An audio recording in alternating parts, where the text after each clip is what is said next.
அண்மை செய்தி.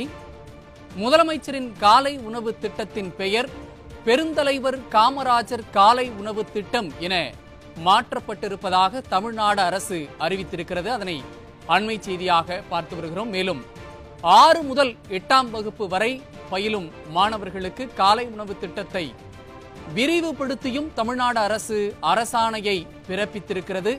அந்த அரசாணை வெளியிடவும் பட்டிருக்கிறது.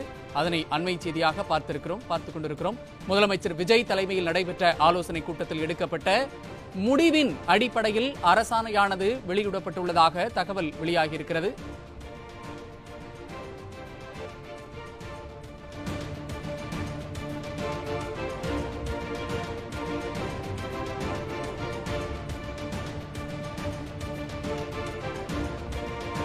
முதலமைச்சரின் காலை உணவு திட்டத்தின் பெயர் பெருந்தலைவர் காமராஜர் காலை உணவு திட்டம் என மாற்றம் செய்யப்பட்டிருப்பதாக தமிழ்நாடு அரசு அறிவித்திருக்கிறது. மேலும் இத்திட்டமானது 6 முதல் 8ஆம் வகுப்பு வரை பயில்கின்ற மாணவர்களுக்கும் இந்த காலை உணவு திட்டத்தை விரிவுபடுத்தி அரசாணை வெளியிடப்பட்டிருக்கிறது.